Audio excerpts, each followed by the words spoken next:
agree with Alan Greenspan. We ought to just eliminate the debt ceiling. Oh, absolutely. We do. The ability of almost every working American to access more credit than they should have been able to masked the underlying fact that lower and middle class incomes were not rising. That's not a tenable strategy. Isn't now the time to eliminate it? Oh, we've been a long time ago to eliminate it. Let's put aside terrorism. Let's talk only about our own homegrown animals that are patrolling America right now. So it goes down to the simplest thing. Be prepared, be vigilant. After a long trip for love, I'm back to the beautiful state of Virginia and good googly moogly. I can't tell you how happy I am to be back home in Virginia. Whew. I'm talking about wife, father-in-law, 2 kids, traveling 6 states in a matter of about 48 hours. But it was all in the name of love. It was all in the name of love, and someone very close to us got married, and it was incredible. It was one of the most incredible weddings because it gripped me, man. There was a lot of backstory playing out, and it was one of the first weddings where I was ever sitting around watching the bride and the groom do their first dance, and I could feel something. You know, I'm the type of guy who'll cry at a wedding. That's just what it is. And this was different. You know, this wasn't emotional. This was to see a young American couple, and when I say a young American couple, I mean of the best kind. And I don't know how to quantify that for you, but you don't know them. I know them, and it's just, when you talk about an American couple, I look at these 2 people who are very close to me, and I say, oh yes. And there's something there, and there's always something that I've loved about young Americans getting married. Because it's, you know, it's the carrying on of family names, it's the carrying on of the American tradition, and at its base, what is it? Well, it's the population growing. And when it's 2 people who are in love and 2 people who are gonna, in all likelihood, put in the work to make something great out of their relationship, I don't know. I'm sitting in the top of a barn and I'm watching them dance and I'm drinking, and it could have been a little champagne, it could have been a little hard cider, but I'm sitting there and I'm watching the bride and groom dance, and I feel a pressure in the air. Not a bad pressure, but I feel an energy in the air, and it was like being able to reach out and touch love. That's what it felt like to me. It felt like the love, it was palpable. You know, it felt like the love was tangible at the moment. Could have been the big American flag on the back wall. It could have been the, you know, the whole situation, the drama of sort of the whole trek up to this event. I don't know what it was, but it was wonderful.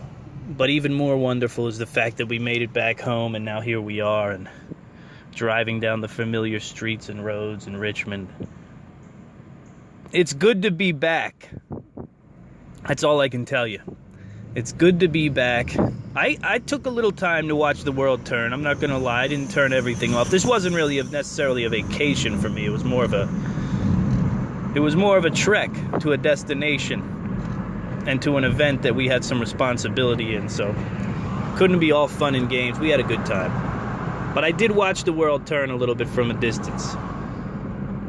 I watched the Portland Civil War carry deeper. For those of you who aren't paying attention, it seems like almost weekly now in Portland we have a face-off between some sort of right-wing religious group. I think they were called Patriot Prayers or something. I don't know the group's name. But we see a face-off between them and Antifa, like, it seems like weekly lately. And there was another one of them Saturday, and it erupted into violence the way the mayor wanted. The way the twisted mayor of Portland wanted, it erupted into violence because the true fascists claimed that they didn't want fascists in their state. So they decided the best way to beat back the pseudo-fascists who came with rifles and Bibles was to out-fash them. They decided, look, let's hit them where it hurts. It's amazing to watch the left, this segment of the left wing, sort of spiral. Well, it's not even like a spiral. What is it? They've sort of created a habitation in in the realm of this nonsensical, what's the word I'm looking for? Hypocrisy, right? They've really set up a home base in hypocrisy, and they're just hanging there, and they're hanging there, and they're proud, chests out. You know what I mean? They live in this hypocrisy bubble, and they don't care, and they won't look deep enough to understand just how hypocritical it all is, and how right out front it all is. They think they're doing something to better the cause. I sit back and I watch it and I say, God, even if we want Trump out in the next few years when he's up for re-election, listen, he ain't going nowhere if the left keeps this stuff up. I can promise you that. He's going nowhere. If they keep piping about socialism, if they keep living in the hypocrisy that they're living in. I'll give you one example. I was talking to my father-in-law on the long ride, and we were talking about this very topic, about the hypocrisy, right? Because it's super clear. I mean, it's never been so clear. But what I see and what you see and what everyone sees, it's all the same thing, right? Let me give you one concrete example that I kind of liked. We have an illegal immigration issue, right? We most certainly have a problem with criminals crossing the border who are not allowed to be here, not supposed to be here. In California, they've been fighting for these criminals for a very, very, very, very long time, right? And now they want to let them vote. I think they are going to let them vote in their state, and probably in a federal election soon too. Now these same people who want anyone from Mexico or the third world to hobble into the nation with no ability to speak the language, no understanding of the American way of life, no education on these types of things, maybe no education at all. They want them to hobble in to the nation and pull some levers for the way that you live your life. Right? Just hold on to that idea, because we're going to go to the hypocrisy. In the same breath, they'll tell you, listen, we need to take this 10-year-long, it feels like it's been 10 years, this 10-year-long investigation of Donald Trump and his collusion with Russia. We need to take this very seriously. And why? Why do we need to take this so seriously? What's their excuse been? Oh, right, yeah. It's because we are worried about the integrity of our elections. We're worried about the integrity of our elections. You racist, fascist, right-wing, Republican, white monsters doing business with the other white country, in the cold white country. You racist, fascist monsters. Meanwhile, behind them, right, while they're wagging the finger in your face, telling you how atrocious you are because we need to explore and expound and expand upon this investigation, this critical investigation, which affects the integrity of our elections. Pay no attention to the people flooding. I gotta stop using flooding, because everybody uses flooding. We need a new word about how they get into the nation. Pay no attention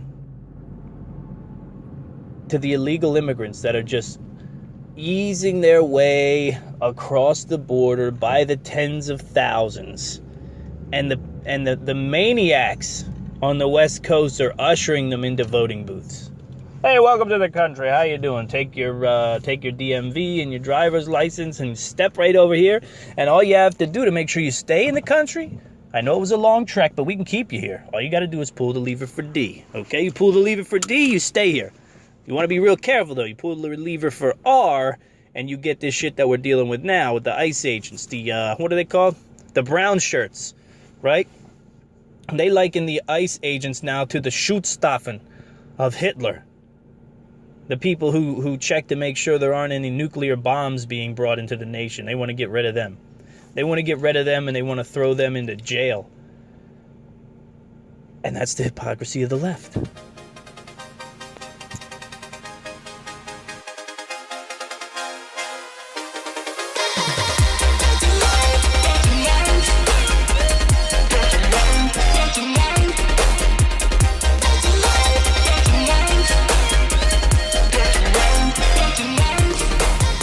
Man, it is good to be back to life. It's good to be back in the routine. You travel and you travel, and this time of the year is chock full of travel and big events for me. And when you get back to doing what you do, it always feels good. You get back to your morning coffee, you get back to your workout, you get back to your, the routine. I'm excited. August will be a big month. Something amazing has come along, and it has to do with an incredible magazine called Survivor's Edge. I'm not sure if you're familiar with Survivor's Edge, but just to sort of drive home another sort of example of what it takes, man. What it takes to gain any ground in anything that you're trying to do. I want to tell you this story because this is an important one that people need to hear.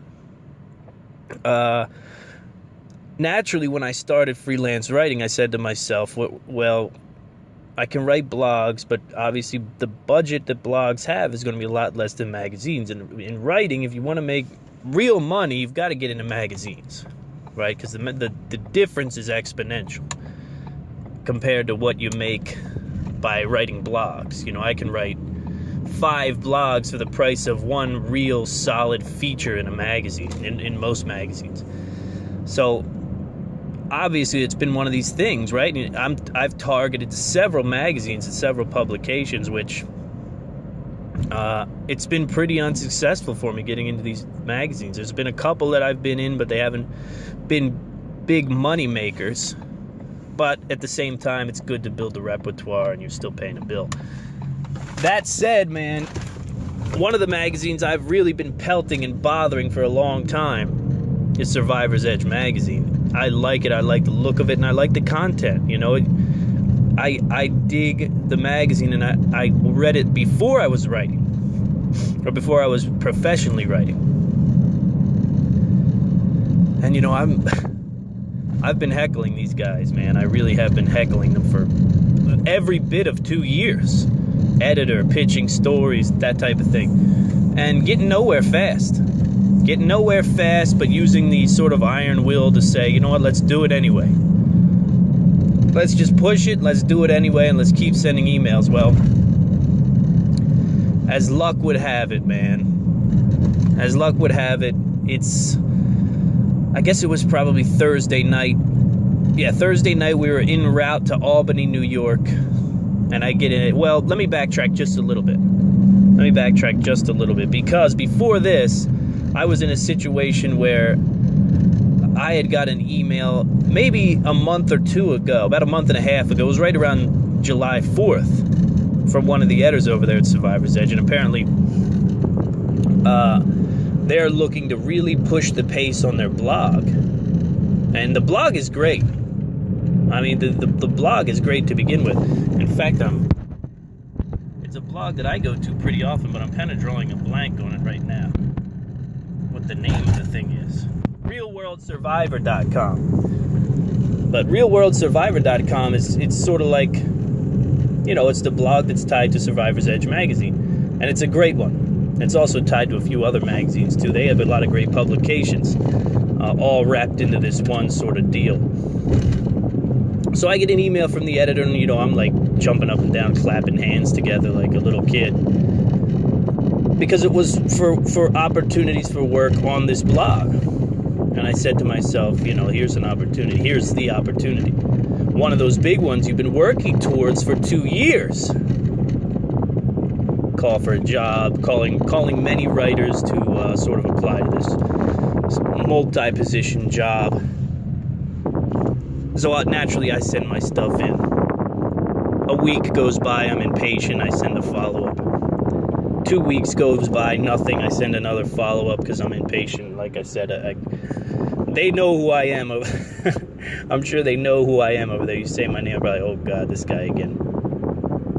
And on that last email, I had this feeling when I pressed send. It was like, either this is gonna be it, and this is gonna be a wrap, and they're gonna say, look, dude, we don't want to. It's just not a good fit, or they're gonna get back to me. So Thursday night, en route to Albany to go to this wonderful wedding, I get an email from the editor, and well, what can I tell you? All right, I'm picked up to work for the Real World Survivor blog with Survivor's Edge magazine. There's no guarantee you'll see me published in Survivor's Edge magazine, but I've got a good feeling I'll get there. And all I can tell you is, look, this is not I'm not talking about an opportunity. Let me quantify. I'm not talking about an opportunity here that is going to change the way I live. You know what I mean? It's not one of these deals that's like, I signed this deal, my whole life changes, pay the house off. But this is a personal goal for me, number one. And number two, it's been a long trek. For 2 years now, I've been tracking these people. And now we got something. And I just wanted to tell you the story, not to boast and not to brag, maybe to brag and boast a little, because I'm happy and I'm proud of what I've done thus far. But more importantly, to say, this is 2 years in. You know, you might be 6 months in on your business or your whatever it is that you're doing. You might be 6 months in, you might be a year in. You might be a year and 6 months, you might be 2 years in. You might be 10 years in. And you're probably thinking to yourself, man, what's going on here? I feel like I'm doing everything right. I feel like I'm putting in the work. I feel like I'm doing this, I'm doing that. I feel like something just ain't clicking for me. So I wanted to tell you this story so you can understand that, man, you've got to put in the time and the work and then be completely prepared for none of it to matter. And just know that you're only one email away. You know, you're only one email away. And another important thing about that idea is you have to send the emails. So in other words, if you're a writer and you want to write for a magazine, you never send them an email. I could promise you this. You have a 100% chance of never writing for that magazine if you don't send them an email. Or writing for that blog or whatever. 2 years in the making. 2 years in the making. Emails on emails on emails. Nothing back. And suddenly, boom. Suddenly, through all that work, a little sprout pops out of the dirt. And God only knows what it grows to. All right, I'm positioned in this market probably better than almost anyone. Really. I mean, that's a wild thing to say. That doesn't mean I'm the greatest wilderness survivalist prepper or anything like that. It has nothing to do with that. What it has to do with is the fact that I'm positioned as far as contacts, as far as content, as far as my range in the market. I'm in it all this time. I'm in it 24/7. I'm talking to the people on the ground with the podcast. I talk to the real preppers, the real people through the podcast and through my podcasting audience. I work with those running businesses in the space through my business, right? So the entrepreneurs in the space, I work with them intimately, one-on-one, right? And then, of course, the government agencies and things like that. I have several people who I work in tandem with to get information for the show. I have them on occasionally as guests on the show. I feel like I'm positioned in this market better than probably anyone as a writer. Maybe not as a business owner, I don't know, but definitely as a writer. It's hard to come across a guy who isn't sitting in a better chair as far as what you want to do with your blog, what you want to do with your product, what you want to do with your prepper service, your survivalist-based service. I can get my dirty fingers in it all, man. That's just the reality. So if you're listening and you're an entrepreneur and you've got a new blog or you've got a product or you've got a marketing campaign, you know, my writing business is most certainly morphing into a marketing business because that's just how it works. That's just how it's working for me. And I think in the near future, I'll probably be bringing on some people to also help me lay out some of this content. You know, I have a really good talent at story layout. Not to toot my own horn, but I feel like I can lay out an article and lay out a story in a way that most writers could probably run with. And I'd like to bring on some help, pay some help, you know what I mean, to then take on more clients and be able to do a little more work within this space, because, well, to be honest, it's great. And the way I've been telling people about what I do for a living, because when you're a writer, it's like you have to figure out how to tell people what you do. It's really weird. You know, you tell people you're a writer, they look at you like, oh, okay, well, he doesn't make any money. Well, you know what I mean? What do you write? You write books, magazine, whatever. So I tell people I write about the end of the world. That's what I do for a living. And it spurs conversation. It's sort of like a jab, you know? You get into one of those conversations where you're talking to people and you can see it's kind of some one-upsmanship going on. Well, yeah, you know, I'm an engineer, listen, on a little side business. I write about the end of the world. I don't It knocks them off kilter. Oh, really? Tell me about it. Where am I going with this? I have no idea.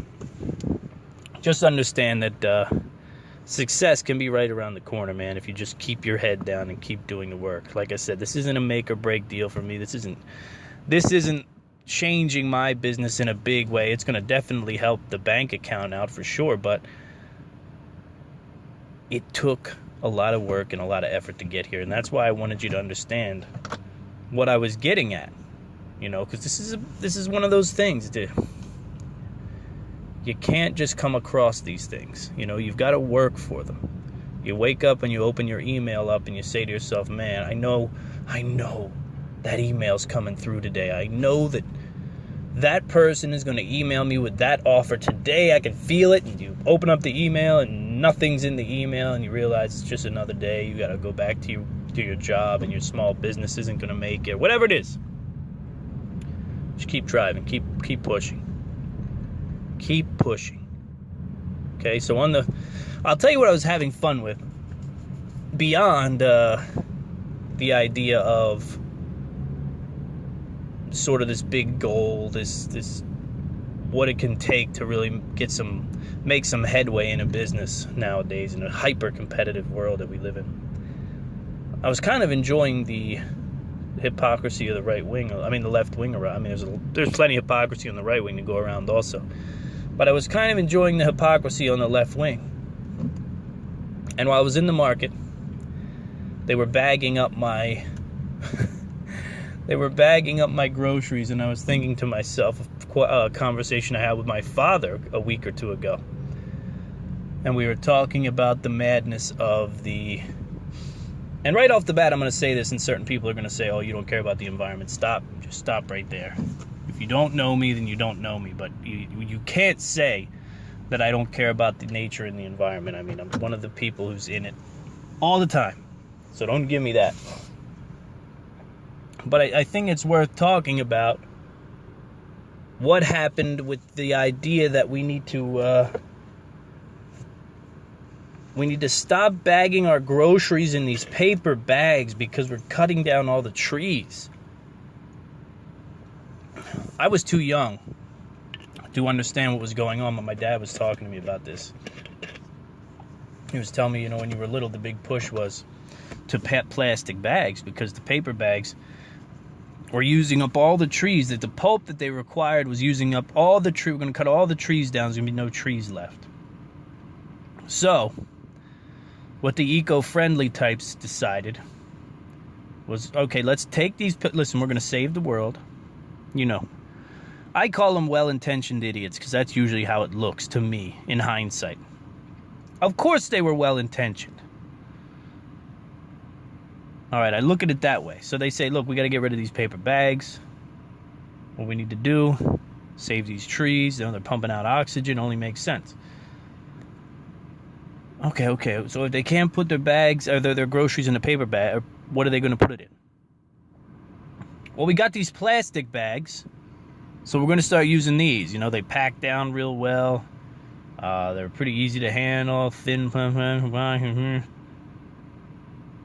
Flash forward 15, 20 years. There's an island of plastic and plastic bags. There's a plastic bag everywhere you go. I've stood on mountaintops and seen plastic bags. I'm telling you right now, it was a blunder. And it was part of that hypocrisy, part of that madness, part of that idea, that twisted, do something just to do something attitude that these people have. I'm not doing a show to pick on them. I'm being honest with you and just saying I'm having a good time. I'm having a good time. Because I'm watching them flounder, and it's amazing to me to watch them flounder. And what's more amazing to me is the idea that never before have you been, well, maybe with George the second Bush. Maybe with the second Bush, you had an opportunity, and they did a better job at it too, to say, look, let's just sit back and let this dude screw up. Let's just sit back. That's my wonderful ringtone. Let's just sit back and let this dude screw everything up. We can do that. No biggie. Okay? Let's just do it. Just be there. Watch it go down. You got Donald Trump in office. I mean, he's gonna blunder a little. Let him crash and burn if he's gonna. But instead, they're taking this radical stance on all fronts, and it's blowing up. It's exploding in their face on a daily basis. And I'm watching it, and I'm just saying, this is kind of fun. This is kind of fun. So, let's close this one out, folks. We are, let me give you a few things to do. Can I give you a few jobs? Go check out the website, IamLibertyShow.com. Bunch of content there. Sign up for the newsletter if you'd like. The newsletter is updates. All the latest blog entries, poetry. Sometimes I send out paintings. Always, the newsletter crew gets the giveaways first. As a matter of fact, the Alien Gear holster giveaway is over. If you didn't tune into the Wednesday live show, you probably didn't hear the entrant. I may publish the entrant who won. But he's going to get $150 to Alien Gear to get one of his own custom-made holsters. Well, not custom-made, essentially, but custom-made for his gun. What else? SHTF Preparedness. You can search that on YouTube, and you can see my product reviews. We're doing product reviews together. That website and that's been a lot of fun. There'll be more of those to come if you want to check that type of thing out. If you have a product or service you're interested in getting on the I Am Liberty Show, it's very simple. Shoot me an email. IamLibertyShow@gmail.com. You can go down to the bottom of the website, and you can also get a contact form down there to shoot over to me. But like I said, it can be as simple as me mentioning you on the podcast to as deep as a well-oiled and highly effective marketing package that includes podcast sponsorship. And yeah, like I said, my tendrils run deep, man. I can get you in front of a lot of people pretty often. And it makes differences for businesses that I've worked with in the past. Right now, I'm looking for one more sponsor right now, to be honest with you. What else? I think that might be it. I'm going to close out with this idea I started thinking about the other day. Because we were doing something that was pretty hard. We were driving 7 hours with children. We were doing it as a married couple. You know what I mean? My wife and I we're iron sharpens iron type of people. And that's one of the reasons I'm so good. Honestly, though, it's one of the reasons why I continue to progress in my life. It's because instead of looking at groups of people, political parties as enemies and challengers, I've decided to position yourself with people that are challengers. Position yourself with people around you that are built like challengers. My wife challenges me all the time. My children, same thing. Not in a way that it's like competitive. Am I better than you? Is he better than me? Is he better than he? Is she better than he? But you need to surround yourself with people who challenge you based on their actions.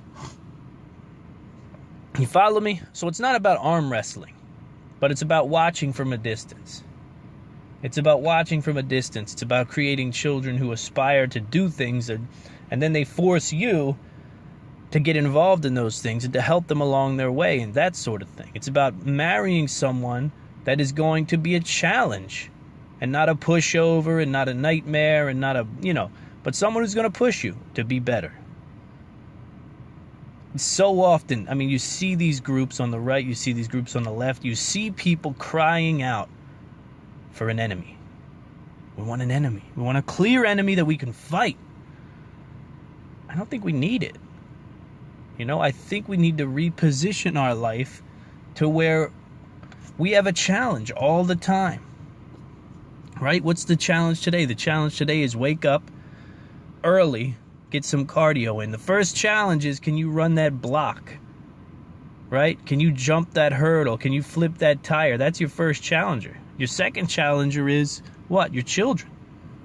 Right? What can you do to expend energy? Because the only reason you want to fight enemies and plunder is because you've got too much energy and you sit in a box for a living.